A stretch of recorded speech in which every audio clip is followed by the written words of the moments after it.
Welcome to the Black Sparrow Media Internet Broadcast Network.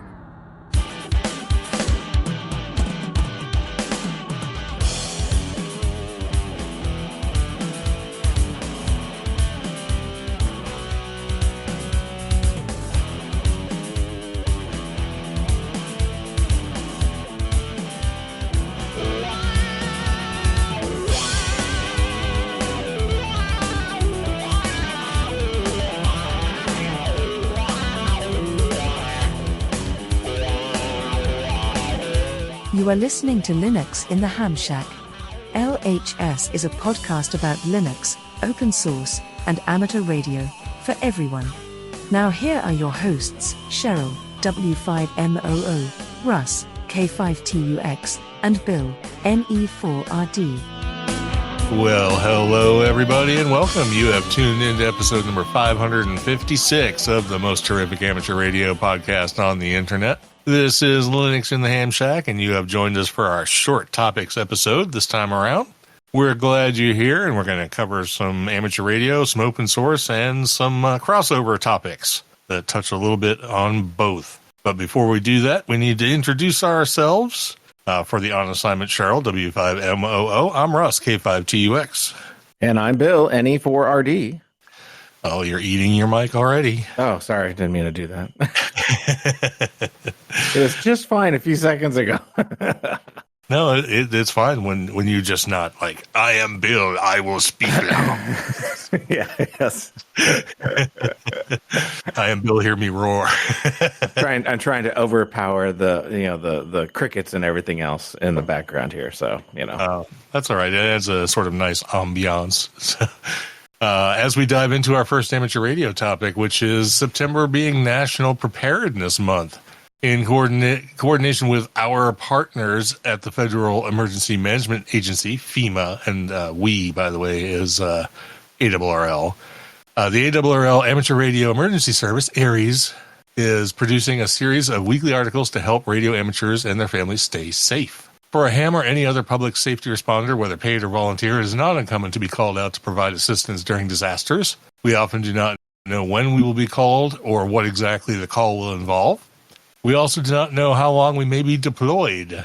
In the last edition, we focused on our Go Kit and the tools we would have to deploy as an amateur radio volunteer. But we have made sure our family is prepared for these times, whether we are deployed or will be staying home. But have we? Okay, let me roll that back. But have we made sure our family is prepared for these times, whether we are deployed or will be staying home? As the theme of this month suggests, ARRL Director of Emergency Management, Josh Johnston, KE5MHV, says it comes down to being prepared. Quote, make a plan with your family and ensure basic supplies are available, including water, food, and first aid capabilities. Do you have a generator or alternate power capability? And do your family members know how to use it? Have a communications plan, including backup communications with family members and friends, he said. Johnston says to ensure your family knows where to go if they must evacuate for some reason. Always remember your family and your health and safety should always come first. Well, hopefully the nearest bar is still standing because that's where I'm going. We just had a hurricane come through, and we saw basically none of it. So, I like you're a little bit inland, right? Yeah, just a touch inland, but I do like when hurricanes come up here because it generally we get a little rain, it cools things off, stuff like that. We just get a sort of nice little drizzle as opposed to the people like in New Orleans Parish who rode the full wave on that one. Never good down there since it's below sea level. And speaking of disaster preparedness, hopefully they were all prepared. Yeah, hopefully. Anyway, let's move on. Unless you had something you wanted to editorialize about that first story. No, I just, obviously if we're touching on these things, it's a light amateur radio month. Kind of a light everything month. I was scouring the internet trying to find content for this show, and it was coming up empty. So, but anyway, we do have some news on AMSAT, so we'll let you cover this one. Yeah, right. Yeah, this is the 42nd annual AMSAT Space Symposium and annual general meeting is coming up here It's going to be held Friday through Saturday, October 25th through the 26th, 2024, at the DoubleTree by Hilton, Tampa Rocky Point Waterfront in Tampa, Florida. That's a long name for a hotel. So the DoubleTree by Hilton in Tampa. The highlights of all the scheduled events include AMSAT Board of Directors meeting, which will be held October 24th through the 25th. The 42nd the Space Symposium and Annual General Meeting, which will be the 25th through the 26th. The Friday night social and auction will be on October 25th. The AMSAT Banquet and Reception will be on October 26th. And the AMSAT Ambassador Breakfast, which all are welcome to attend, is on October 27th. So if you have plans to be in or around Tampa at that time, it might be an interesting event to attend, especially if you're big into satellite communications and want to kind of be included in, discussions or, the latest, greatest news, and you're not catching it from us or, the news bulletin that they put out every week at AMSAT. But yeah, this is a conference coming up next month. All right, very good. It's a light news week when we're talking about time sensitive things because we. I know. We said we were never doing these time sensitive things, and it was like, yeah, we always fall back onto them when the news gets light. Yeah, that's all right. Sometimes it happens, and guess what? The next one's time sensitive as well. Jamboree on the air and Jamboree on the internet, Jota and Joti, are coming up. Mark your calendars. It's October 18th through the 20th. Jota Joti is the world's largest digital and radio scout event. See, I'm doing the scout stuff now. Jeez. Promoting friendship and global citizenship. You can join Jota Joti either by registering individually or by connecting with a local scout group participating in the event.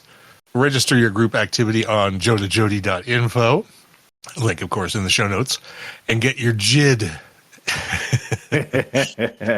I have a JID. Do those carry over? Like you just need one? No. Oh no, you have one every year. Okay, all right. Well, I'll have to get a new JID then.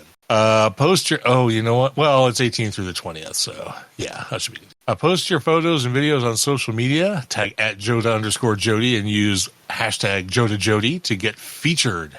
Ooh. And, of course, links to jotajoti.org and Bill's organization, K2BSA, will be in the show notes if it hasn't been beaten into your head already. So yeah. They've been, I thought they were a little slow getting the patch information out because I had to contact the scout shop and everything else. Say, hey, where's the patch at? I got a lot of people still asking about it. And finally got some advanced information that I put on the K2BSA site about how to get the patch, how to order it if it's not up on the scoutshop.org website. And then I realized I looked at my post from last year, and I was ahead by a week or two. So I was like, oh, so maybe they always kind of wait till September to give us that bit of news. So people can start ordering their patches and stuff just about a month out. So maybe should probably take notice of these dates because I start getting emails in July and August for the patch, and it's it's not out. And half the time the Jota Joti site is not updated yet for the current year because they haven't finalized all the plans over there as well either. But the website for jotajoti.info, which I typed it wrong there, but I know I got it right in the notes, has all the stuff you need to register, as a ability to search other stations and stuff like that. It doesn't give you any geolocating information, so it's not like you can see them all on a map, which is unfortunate. I know we've been asked, the K2BSA has been asked in the past to do the registration, but since it's not a K2BSA event, it's a national, world organization of scout movement event. It's important that they do all that and they manage all that because they are the ones that provide the JID or the JAMPUZ ID for the registration, and also they have a whole bunch of other resources and stuff like that for the internet side of the activity. So it's not just a radio event, and you can definitely incorporate all the internet things in your radio event and kind of make it a true hybrid event. So take a look at that website, get registered, take a look at the resources they have, It's coming up. It's every year. It's no surprise. It's in October, third weekend. I believe there is a contest in Germany for that has allocations that says they can't be in the bands, the upper edges of the general portions of the HF band. So those shouldn't be a problem. Just make sure you're not all on the same frequency calling CQ Jamboree on the air. And I did hear one recommendation from someone that said you shouldn't call CQ Joda anymore because it sounds too much like Poda or Soda because of all the OTAs that are going on. So, maybe go ahead and do that full CQ Jamboree on the air, just to make it clear what station you are and people aren't looking for your park identifier. Or just do both at the same time. Hey, how about that? A Joda, Soda, Poda, all at once. Give all the IDs. Might be able to get away with just Jamboree, because I think it's the only one. Yeah. So, CQ Jamboree is pretty easy. Yep, that works out perfect. All right. Well, I know you had a bit of an editorial segment there, but it is your turn to read the next segment, which is open source related, so I'll let you get to it. Absolutely. Yeah, this is PopOS 2404 and new Cosmic Desktop Reach Alpha. System 76 has just released Alpha 1 of the PopOS 2404. It's the company's remix of the Ubuntu Noble Numbat with its own in-house ground-up desktop environment, codenamed Cosmic, and implemented in Rust.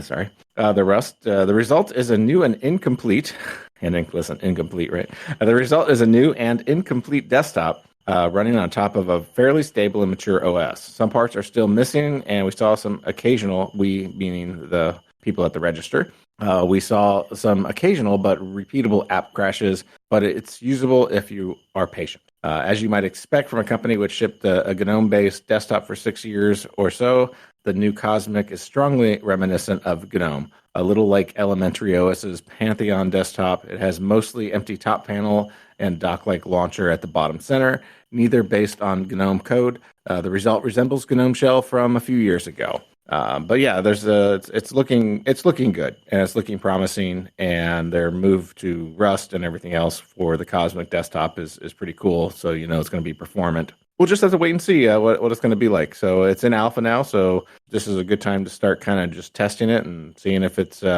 something you're interested in. I'm sure the underlying OS will be fine.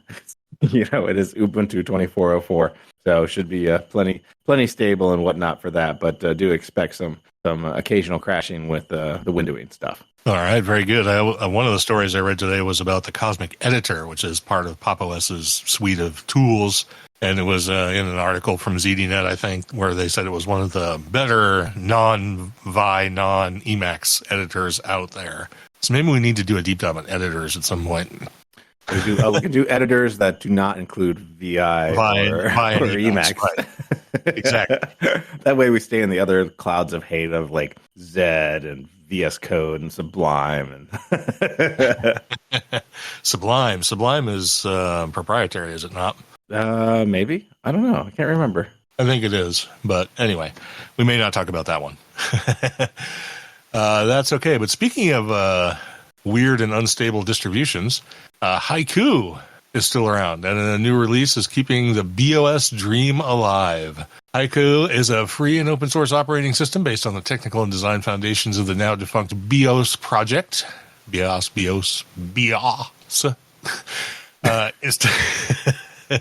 Instead of Linux or Unix. After more than a year since the last release, Haiku R1 Beta 5 is now available to download. Haiku is a spiritual successor to BeOS. Sounds like something else if you said it really fast. With a focus on a clean and user-friendly design paired with low system requirements. I love the requirements here. To get a load of this. The minimum system requirements are still an Intel Pentium 2, AMD Athlon CPU or better, at least 384 megabytes of RAM. RAM measured in megabytes. Keep that in your head. An 800 by 600 screen, and at least 3 gigabytes of storage. It works on both 32-bit and 64-bit architectures, and the 32-bit version can run many unmodified BeOS applications. This release introduces a simplified color selector with an enhanced dark mode. Hey, moving up into the times, dark mode.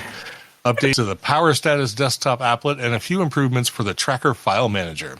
This is also the first release for USB audio input and output. Though the blog post says advanced USB 2.0, are we at like 4.0 or something now? No. Audio devices are less likely to work. Devs have also put a lot of time into networking improvements for better performance and reliability in the TCP stack. And Haiku now has a TunTap driver for VPNs or other tunneling tools. TunTap for tunneling tools. The R1 Beta 5 release also has many other general performance and reliability improvements. It now uses a FAT file system driver ported from FreeBSD instead of code dating back to BeOS. There's also read-only support for the UFS2 file system used in FreeBSD. Many I/O operations have been revamped across the system, and you can download Haiku from the official website. It works well in a VM like VirtualBox or UTM. The story came from How To Geek, and a link to that story will be in the show notes, along with a link to where you can download Haiku OS if you want to spin it up in your own VM. Might be worth taking a look at it just for the heck of it. Have you ever run BeOS or Haiku? I have run Haiku and I have run BeOS. Oh, okay. Have you ever run BeOS on a Power PC? Yes, neither of them recently. Yeah, no, I was about to say, last time I actually used BeOS was, probably in the late 90s, early 2000s. Yeah, same time frame for me. So, but it's interesting that the project is still there. I kind of want to go look now and see if what's the Stallman one, the GNU Herd. I wonder if that's still getting anywhere. Yeah, that's always been a sort of a. Have you heard about Herd? No. Yeah, heard about it. Never actually seen it in the wild, but yeah. And there's also Ike Dodery's new Serpent OS, I think it's called. You know, he's the one that started Solus. Was it Solus? Yeah, Solus. I think that's what it is.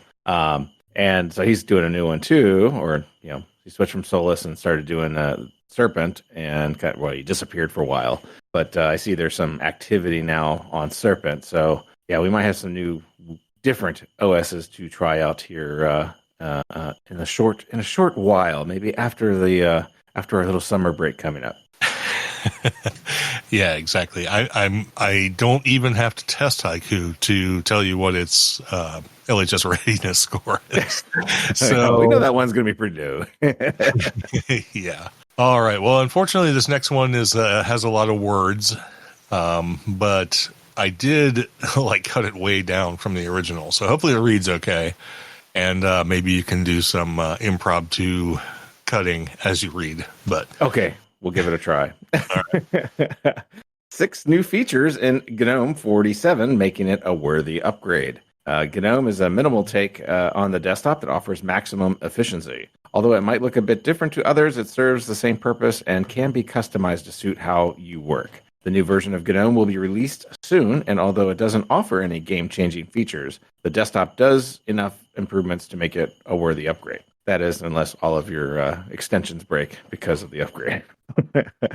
Anyway, custom accent colors. Ooh, wow. There's colors. Hardware encoding for the screencast. Okay, well, this is good. This is a significant improvement for video playback for both Intel and AMD hardware. Gnome 47 leverages a video acceleration API. That's the VA API. Conversion to hardware. Another addition is the use of direct memory access buffer, or DMA buff. With the explicit modifier API, which results in much improved memory management and data transfer between the CPU and a GPU. And that's always welcome because, I've seen some distros and stuff just struggle once you start playing 4K video and higher. Any improvement in that kind of acceleration is going to be great. New build option for Wayland. Hopefully that's just not in building Wayland. No, just kidding. A new build option that enables compiling Mutter, the GNOME compositor, with depending on either X11 or Wayland. This option is used for switching between the two environments. You can have the DX11 equals false and the DX Wayland equals true, and you're off to the races. Better performance. Gnome 47 does a much better job of handling asynchronous processes and jobs. Gnome no longer depends on a slower GNOME virtual file system or GNOME's abstraction layer. an improved default application. Several of the default applications have received improvements, including Gnome and Calendar. Let's see here. What else? The Epiphany web browser now include. Nobody uses Epiphany. Come on. Oh boy. As there's a new privacy reporting feature. Okay, so if it's a privacy, never mind. We won't get into that. Network connection management. The network view is revamped with a new network tab introduced in the files sidebar. This new option displays connected devices, previous devices, and available network devices, so users will have an easier time managing the network connections. At the moment, GNOME 47 is in beta, but it will reach stable release candidacy on the 14th of September, which was yesterday. So, hey, should be stable. So the official release should be coming soon. This came to us from ZDNet. And we have some additional links in the show notes to GNOME releases and the GNOME discussion group. So check that out if you're a big user of GNOME, which I think one of my systems is using GNOME and the other one's using KDE. But I don't know. What's your take on it? I've kind of moved away from GNOME. It was kind of the thing I always used, especially when I was in the Debian verse and the Ubuntu verse. Yeah. But now that I've switched over to Manjaro, I have kind of settled on KDE, and that's quite a turnaround for me because I hadn't used KDE since it was like KDE 3, like way back in the day, when you had to do everything manually and like enable, manually enable all the compositors and all that crazy stuff. But now it's so pretty and so seamless and smooth, especially if you, like you do, I do the same, install the sweet icons and all that stuff. It's just like total eye candy, and it's awesome, and I may never go back. So, yeah. I mean, I have both the same theme and same icons and everything else on both of my machines that are identical ones, but one is running KDE and the other one's running GNOME. And, do I like the KDE one better? Occasionally, except for I use the default GRU to set up, so it puts all the stuff up to the top bar like a Mac does, and I'm just not a fan of that.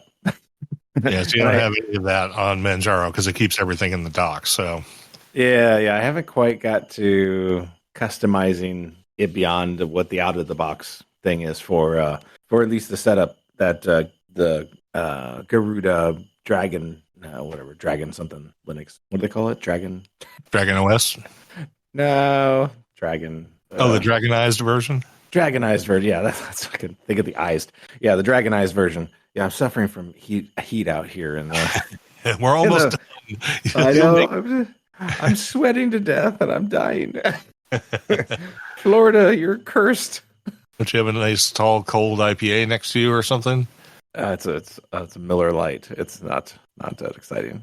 Well, what the heck? Why is that a thing? Because you didn't go to the store and someone else did? Yeah, exactly. That's how it works. If it were me, it'd be like all highlights and stuff like that. But exactly. All right. Well, anyway, this next thing in Linux in the Ham Shack is only in here because I couldn't find any topics, and apparently Bill couldn't either. So this is just a little stub to expand on something I mentioned in our deep dive about Wavelog, and that is that we mentioned there's a connector for rig control D into Wavelog called CloudLog rig control something. Yeah. And it's a thing that works. It's a PHP script, and it does the job, but it lacks many features, including being able to be demonized. I mean, you can run it as a script and then push it into the background with a no-hup, and it will work.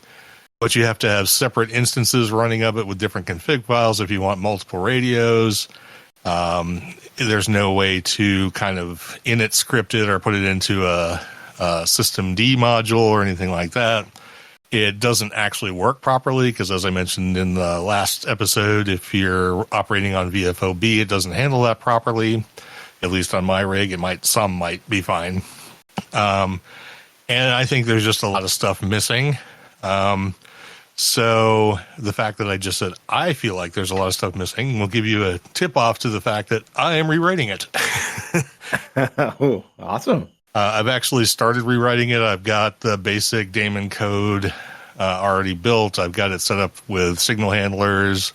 And the nice thing about it is because it's going to interface with, at least to begin with, rig control and rig control G from HamLib, getting the commands into and out of, and the connector into the Wavelog API is going to be pretty simple.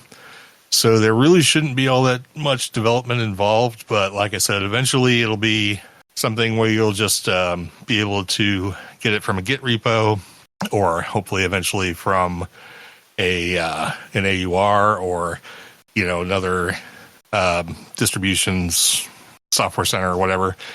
And at that point, you'll just be able to have a single configuration file, which will handle however many radios it got running. It will fork into however many daemons it needs to connect to all those rigs. And of course, you'll be able to configure it to connect to Wavelog or CloudLog, whichever it is, because the APIs are the same. And then it'll just be something that you can put into a startup script or into systemd, so it will start at boot. And you'll have a nice connector for all your rigs into CloudLog or Wavelog for your logging needs. So I'm hoping, I do have a lot of irons in the fire, so I'm kind of putting this for like a end of 2024 release kind of thing for like a beta. And hopefully we'll see where it goes from there. So what are you writing it in language-wise? I'm going to write it in PHP. I may not do that. It's either going to be PHP or Python. I know which one most developers would say I should use, but I also know which one I know better. So it may actually be both. It may be a case of I take the PHP and do all the PHP coding and then convert it into Python, just because it'll probably be easier for me to do it that way. And but one way or the other, it's going to get out there. Yeah, I've never ran a command line version of PHP, so well, it won't be any different than anything else. It'll be included as a executable, basically, that you'll just be able to throw into a systemd module, and it will just start up and run like a normal script. So it will be kind of transparent to the fact that it's running PHP. So it'll be compiled. Yeah, it won't be compiled necessarily, although PHP can be compiled.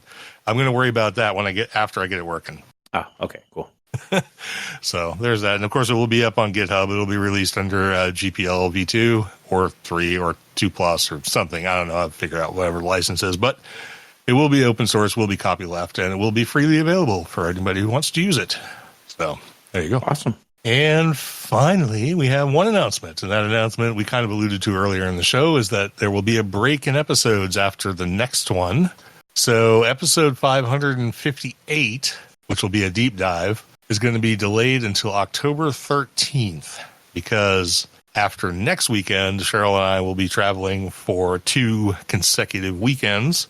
So next weekend, we will have a weekender per usual.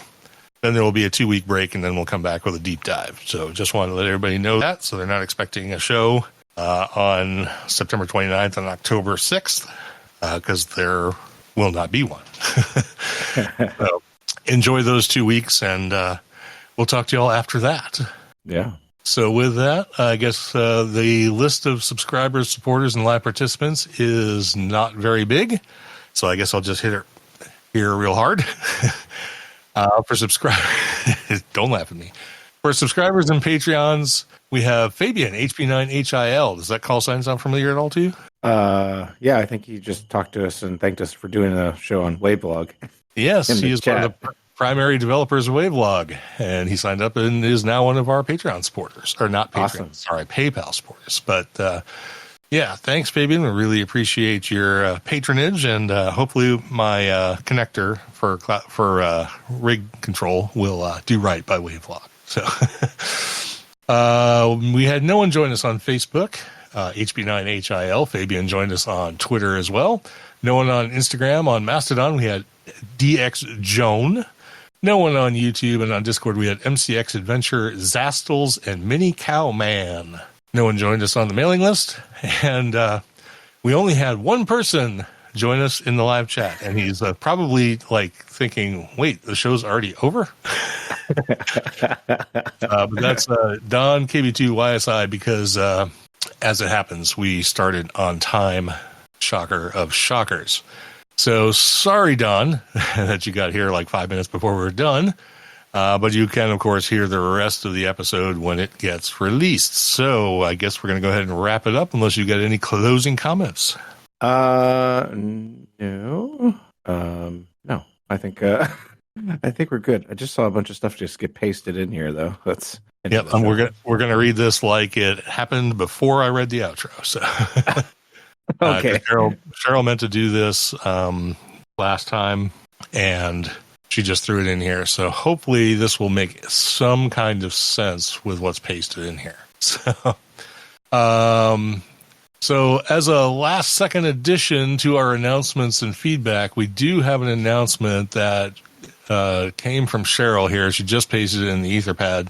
And this is something she's been talking to the group about, and apparently the coordinator lives not too far from us in Russellville, Arkansas. So this is a thing where they're trying to get QSL cards and ham radio related stuff sent to people in, is it Brazil? I think it's Brazil. Let me try and read this, and hopefully, yeah, it's Brazil right there at the top. So let me read this, and hopefully it will make some kind of sense. A scout group in Brazil, I think this came from Facebook, by the way. A scout group in Brazil wanting QSL card and trinkets. I hope you and your family are well. This is a post from Ednois, PY2SKY. He's an amateur radio in Brazil, and his call sign is PY2SKY. As I just said, here in my city, I am part of a group of young scouts. They are boys and girls from 14 to 15 years old. They have a cool project. We teach our hobby to the young scouts and prepare them to obtain an amateur radio license. Sounds like something Bill does. Our Boy Scouts are setting up a large display panel with a QSL card from radio stations in Brazil and other countries. If possible, we would like to receive a copy of your QSL card or a postcard from your city and country. This card will have no value as confirmation of contact, but as a collection item. It would be an honor for us to be able to display a QSL card from your station. For our young people, this exchange of culture is very important. They love it when an envelope with a postage stamp from other countries arrives. Envelope, postage stamp, what are those things? Which thing? Envelopes and postage stamps, what are those? Yeah, exactly. Collectible gifts about your city are welcome. Stamps, postcards, stickers, patches, tour guides, flags, pamphlets, coins, or other souvenirs. We look forward to your correspondence. We hope to find you soon in the ham radio bands in better propagation conditions. If you are a Boy Scout or have already been part of the World Scout movement, then you are our brother Scout. Big hug, he says, from the Scouts of Brazil. Health, peace, and good DX 7-3. So there you go. That will be in the show notes. I think we'll have a link to like where you can find it on Facebook and all that kind of stuff. So just wanted to throw that in there. And if you want to participate, there you go. Very cool. All right. So I don't remember if we hit the fact that Don KB2YSI was the last person standing. Yes. in the show tonight. All right. Well, very good. So we're going to go ahead and wrap it up then. Thanks everybody for listening. We really appreciate it. Thanks to all of our supporters who help us keep the lights on. We appreciate you very much. Stay tuned for the Weekender coming up in the next episode. And then of course we'll have our little break and then a deep dive after that. We look forward to, talking to you all again soon, and have a great rest of your week. This has been episode number 556 of Linux in the Ham Shack. And for the on assignment Cheryl, W5MOO, I'm Russ, K5TUX. And I'm Bill, NE4RD 73.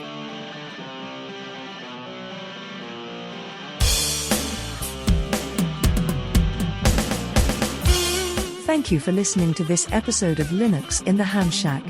LHS is a community-sponsored podcast. Live recordings are Sunday nights at 8 o'clock Central Time. Our homepage can be found at lhspodcast.info. You can support the podcast via Patreon at patreon.com/LHS podcast. We're also on Discord, Facebook, Instagram, YouTube and Mastodon. Contact us via email at info@lhspodcast.info or via voicemail at 190954777469. That's 1909 LHS show. We also have merch. So until next we meet, remember to always heed your hedonism.